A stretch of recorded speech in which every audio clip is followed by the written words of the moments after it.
Hey guys, welcome back to Clownfish TV. This is Neon. I am here with Geeky Sparkles. Hello. Yeah, it looks like China is over Disney. Yeah, we've been telling Disney this is going to happen. Yeah, why aren't they listening to us? They could just pay us to tell them what not to do. Here's a couple $1 million, guys. What should we do?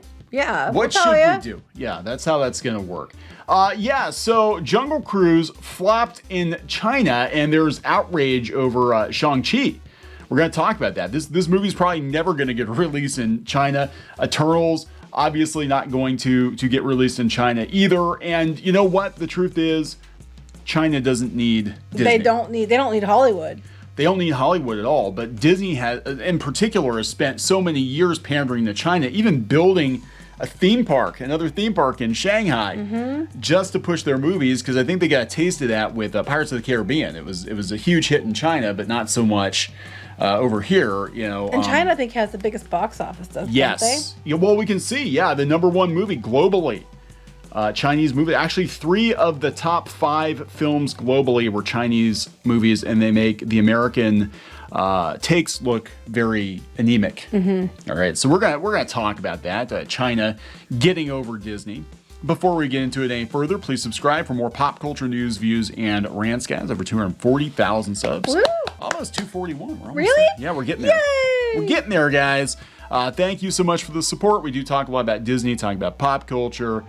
We've been kind of following the situation with Disney and China because they have spent the last couple of years pandering to China. And they really have. And now things are flipping because, obviously they have all of these new mandates in China for entertainment. We've been talking about that video games and movies and TV shows, they're really cracking down the CCP. Agree or disagree, we don't control that. We're just telling you what's going on.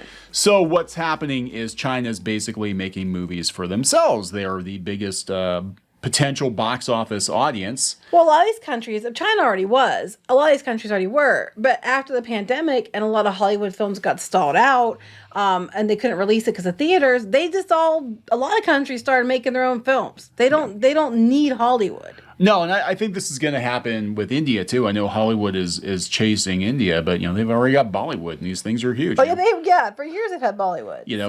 Japan's doing pretty okay without America. China's doing great without America. I mean, at some point, American filmmakers are going to have to realize that you should probably be making films for your audience here at home first. If other countries want to run it, fantastic. Well, I think for years what happened was there was a lot of money. I think there was a lot of financial incentive to pander in the films. Like I know with Transformers and stuff, they had stuff happen in China, but they got a whole bunch of money to do that. And now I think Australia is offering a bunch of tax incentives and things to Hollywood. That's why I think they're doing Guardians of the Galaxy and I want to say Thor, where a lot of that kind of stuff was done in Australia. Yeah, that sounds right, because I know for a while it was New Zealand. I could be wrong, but I'm pretty sure that at least Guardians, I want to say was Australia. Yeah, I think the Star Wars prequels, episode 2 and 3, I think they did a lot of work down in Australia too. Because they're offering them all kinds of incentives to go there. Everybody's going to Georgia too. But yeah, Georgia. Every time you see a Marvel film, it's always like filmed in Georgia. Filmed in Georgia. Everything's filmed in Georgia. At the rest stops, they even had Marvel display pop-ups. I remember. Oh yeah, the Georgia rest stops. Because we used to drive to Florida. And God, that's horrible. But anyway, continue. Anyway, let's talk about this. First up, Jungle Cruise flopping in China. Now this one is pretty safe. There wasn't really much in it that I think the CCP would find offensive. Save for the brother, but the brother was so vague. Yeah, and the brother was like one of the best parts of the movie. He was actually really good. I liked him. He's one of my favorite characters. Now that being said, this is basically Pirates of the Caribbean on a boat. Yes, it's exactly what it is. It's Pirates of the Caribbean all over again, which is surprising that it flopped in China. So anyway, China box office, Disney's Jungle Cruise flops after delayed release. The Dwayne Johnson, Emily Blunt starring fantasy adventure film, which cost over $200 million to make, opened to just $3.3 million in China. Wow. That's bad. And we know they don't like Star Wars very much either. No. They like Rogue One. Yeah, well, that was it. It could also be, the religious and mysticism and connotations there, because I know that there's other films, because like Star Wars, for example, the Force and that kind of stuff, that doesn't fly sometimes with their beliefs over there. I know they loved Coco because like Coco kind of, I guess they felt kindred to that. Yeah. But a lot of things they don't necessarily like. Well, they said the audience scores in China were pretty good. Oh, good. It received quite respectable social scores from the Chinese filmgoers who did see it. That's good. Suggesting that rampant piracy, a limited marketing effort from Disney, and a growing audience tendency toward local Chinese fare may have conspired to keep seats empty. I think even Chinese audiences are like, we're done. We're done with you. China's done with Disney. They don't care. Ongoing COVID outbreaks in the country. No. Well, they keep want to blame it on that. I mean, come on.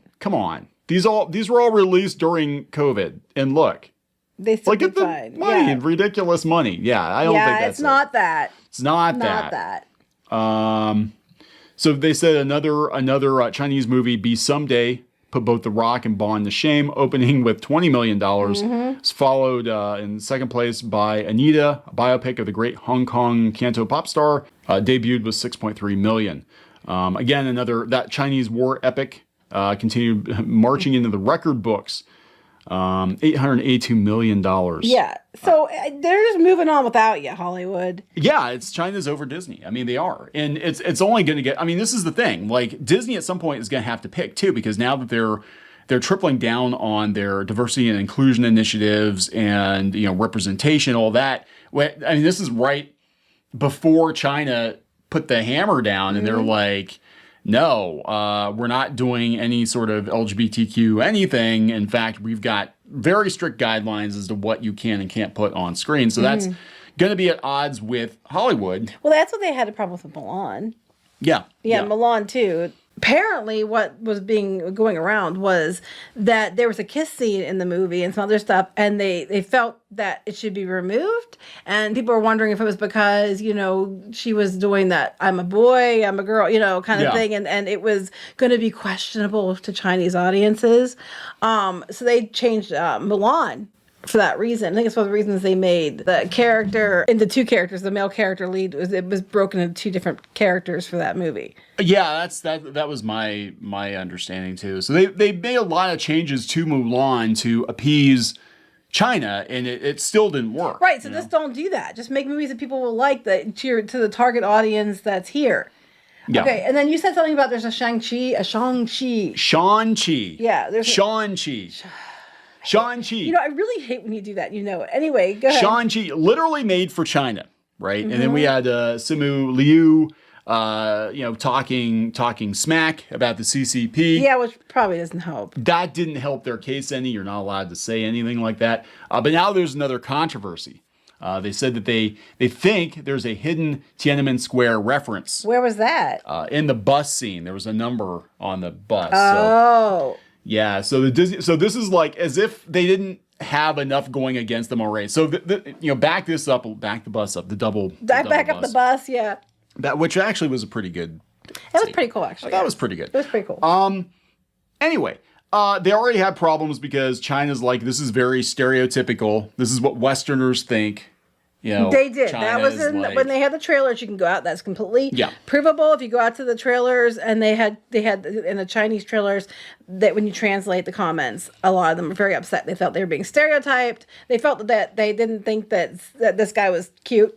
Yeah. They complained about his appearance. Yeah. I'm sorry. I'm just telling you what they said. Hey, their words, not ours. We actually, if you actually go back and watch, we sort of did an about face on Shang-Chi. We went to see it, and it was much better than we thought it was going to be. I just think it's funny because there'll be people like, oh my God, you said that he's ugly. I said, no, I didn't say that. Nope. The Chinese audience has said that. So anyway, you'll be happy to know I am not attracted to him. Good. Yeah. I also am not attracted to him. Good. But that's because I'm married to you. So anyway. Side note. I know, I saw it. I didn't say anything. Okay, I am attracted to him. But that's purely platonic. I'm sure. That's not going to happen in 8th century. I know you would leave me for Henry Cavill. I just make sure that you two are never in the same room together. I would not leave you for Henry Cavill. Don't worry. Anyway. They think now there's a Tiananmen Square reference on top of the stereotyping, on top of Simu Liu talking smack about the CCP. Now they think they're hiding Where numbers on in the there. bus scene? Okay. On the bus scene. So yeah, on the Chinese social media app, is it Weibo? So the Chinese are the ones who think that they're Yes. hiding it. Okay. A screenshot taken from the bus fight sequence was shared, showcasing the bus driver's tag, reading 8964, which some have perceived to be a reference to the infamous and nationally suppressed Tiananmen Square massacre, which took place on June 4th, 1989. The image has been posted elsewhere on other social media sites and forums, sparking discussion about whether or not the reference was intentional. Well, that's a little weird. I mean, I don't know if it's intentional or not, but that's a very specific number. 8964, yeah, there it is. Oh. That's probably, and it's pretty prominent too. Look, I don't know what the intention was. That is a little bit, yeah. You know, I can see why they would make that connection. Somebody posted this from The Simpsons on the site, 1989. Nothing happened. Yeah, so that is a little compelling. It's possible. So anyway, that's what they're saying in China, talking about the horrible incident. And I remember being a kid and seeing it on CNN, and it was awful. It really was awful. So they said that Simu Liu's casting in Shang Chi has been criticized in China, predominantly due to his appearance.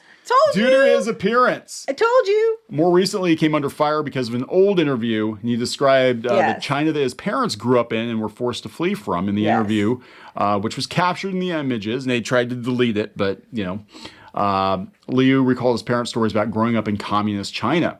People dying of starvation, wanting to live a free life, et cetera, and they moved to Canada. So, so far it has not been given a release date. They didn't even come to America. They went to Canada. Yeah. Sorry.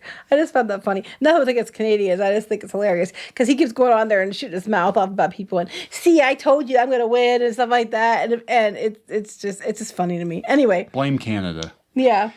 So, yeah, it's not looking good. It's not looking good for Shang Chi. And also Eternals. Again, the director had some unkind things to say about the CCP. Yeah, they weren't happy about Nomadland before this. Yeah, and on top of that, overt LGBTQ representation, and also boring.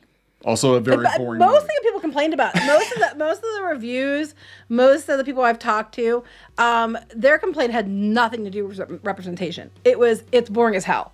That's what they all said. I mean, very few people ever even mentioned representation. They're like, oh, it was like, who cares? It was boring as heck. So some Chinese folks who saw the film said it was not Marvel. It's very challenging to introduce about 10 new characters within 2 hours and 37 minutes. We said that. How long did we say that for? Yep. Chloe Zhao did a poor job with the background narratives, made people sleepy, and lacked the entertainment taste that Marvel movies should have. Zhao worked hard to avoid any Chinese elements, but I still feel the movie is like a variation on China's well-known classic novel Journey to the West, filmed in the Marvel Universe. I also feel she's trying to get close to American culture, but some plots are very abrupt. So basically they're saying, this one probably has a snowball's chance in hell, too. The one Marvel movie that is coming to China is Spider-Man. Oh, it is? Yeah, but it's a Spider-Man movie, so, they love Spider-Man, I guess. Who doesn't? Who doesn't? But yeah, as far as Disney's other movies, it's not looking too good, guys. Yeah, so maybe Disney needs to do what we've been saying for the last couple of years and stop pandering to China. Maybe, and just Hollywood in general. Here's a thought. Maybe make movies for the audiences who actually support you and want to see your films. I mean, instead of chasing money in China. Maybe.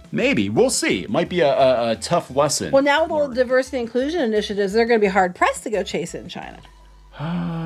Life's full of tough choices, isn't it? I guess. All right, we're going to wrap it up. Yep. Please subscribe for more pop culture news, views, and rants, guys. We'll talk later. Bye.